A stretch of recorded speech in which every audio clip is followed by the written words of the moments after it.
पंथ रतन ज्ञानी संत सिंह जी मस्कीन जी की कथा विचार सुनकर बहुतों के जीवन सफल हुए हैं। उनकी कथा का हिंदी में अनुवादित विचार सुनाने की कोशिश कर रही हूँ।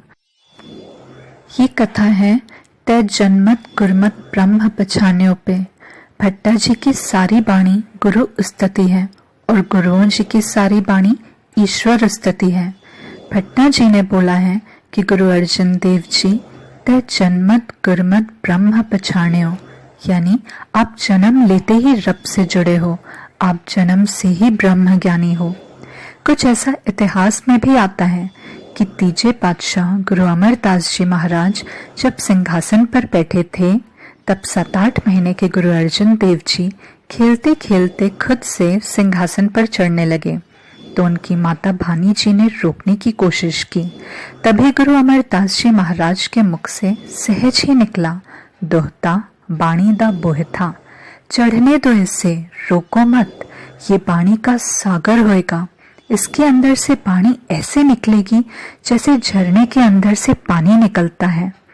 अब कोई जन्म लेते ही ब्रह्म ज्ञानी कैसे हो सकता है, इस बात का खुलासा हमारे सामने रखा है।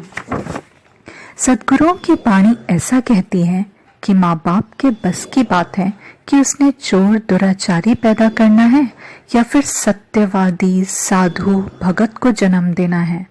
आज की साइंस भी इस नतीजे पे पहुंची है कि मनुष्य जो है यह माहौल का पुतला है, जैसा इसको माहौल मिले उसी ढंग में ढल जाता है। गुरु रामदास जी की एक पंक्ति से पता चलता है कि माँ बाप के कितने अख्तियार में है कि वो एक अच्छी रूह को जन्म दें। जिन हर हृदय नाम न बस्यो तिन मात कीजय हर बांझा। गुरु जी कहते हैं जिनके हृदय में प्रभु का नाम नहीं बसा, जिसने नाम का रस नहीं माना, ऐसी माँ जिसने उस बच्चे को जन्म दिया है, ऐसे जन्म देने से बेहतर अच्छा था कि बांझ रहती। अब सियाना बंदा पूछ सकता है कि भाई नाम नहीं जपा बच्चे ने, ताड़ना माँ को क्यों दी जा रही है, गिला माँ से क्यों है? ये गिला अकेले गुरु रामदास जी महाराज ने नहीं किया, कबीर जी ने भी किया है। कबीर जी कहते हैं, जय कुल पूत न ज्ञान बिचारी, विधवा कस न भई महतारी। बहुत बड़ा जिगर चाहिए गुरु शब्द सुनने के लिए, बहुत बड़ा जिगरा। श्री कबीर जी कहते हैं, जिस कुल में पुत्र ने जन्म लिया है और उसने परमात्मा का ज्ञान न विचारा न समझा, तो आप जी कहते हैं सुहागन रह के ऐसे पुत्र को जन्म देने से अच्छा विधवा ही रहती। रामचरितमानस लिखने वाले तुलसीदास जी भी कहते हैं, जननी जने त भगत जन, कै दाता कै सूर, नहिता जननी बांझ रह, काहे गवावे नूर। तुलसी जी कहते हैं, ऐ माँ तू भगत पैदा कर, यानी जो भावना श्रद्धा की मूर्ति हो, जिसके रोम रोम से रब्बी प्यार निकल रहा है।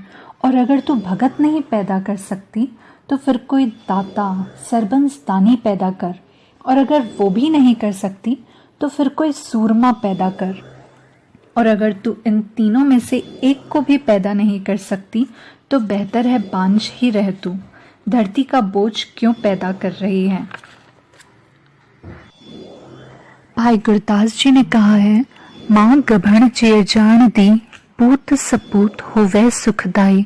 आप जी कहते हैं, गर्भवती माँ की इच्छा है कि मेरी कोख से जिस बच्चे का जन्म हो वो सुख देने वाला, रोशन दिमाग, रोशन ज़मीर, स्वाभिमान रखने वाला खुददार होए। पर अगर ऐसे गुणों में से एक भी गुण का मालिक ना हुआ, पुत्र की जगह कुपुत्र हुआ, तो भाई जी ने दूसरी पंक्ति में कहा है, कपुते हैं धी चंगेड़ी, पर घर जाए वसायन आई। यानी भेड़े पुत्र से अच्छी तो बेटी है, कम से कम पराया घर तो बसाया है। पर भाई साहब आगे कहते हैं, अगर बेटी भी भेड़ी है, कुपुत्री निकल जाए, तो आप जी कहते हैं, तूने भेड़े पुत्री या पुत्री को जन्म दिया है तो तेरे से अच्छी तो सर्पनी है।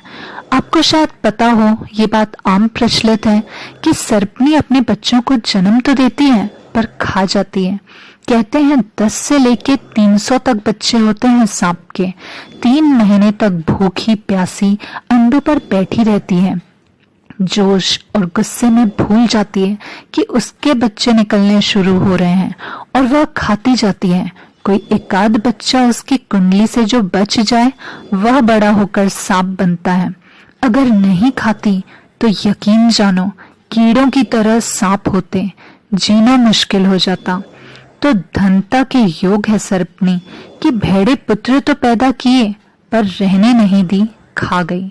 तकरीबन जितनी बाणी पढ़ी है ऐसे कोमल हृदय वाले गुरुओं जी की या भगत जनों की, सबका निशाना माँ पे है, पिता पे नहीं।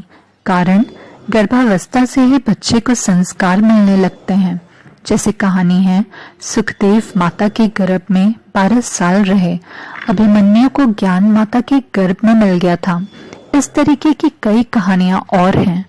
कहते हैं किसी देवता जैसे अच्छी रूह को जन्म देने के लिए घर का माहौल बहुत अच्छा चाहिए, पर मनुष्य की भ्रष्ट जिंदगी से थिएटर, नाचघर, क्लब निकल सकते हैं। पर जब घर का माहौल गुरुद्वारा, मंदिर, धर्मशाला अनुसार रखेंगे, जहाँ दिन रात पाठ, पूजा, कीर्तन हो, माँ बाप परमात्मा की बहुत स्तुति आराधना करते हैं, तो कुदरती बात है ऐसी महान रूह जन्म लेगी जिसने संसार को रोशन करना है। ऐसी परमात्मा की आराधना से शहादत की मूर्ति, शांति के स्वरूप गुरु अर्जन देव जी का जन्म हुआ है, जिन्होंने जन्म से ही ब्रह्म को जाना।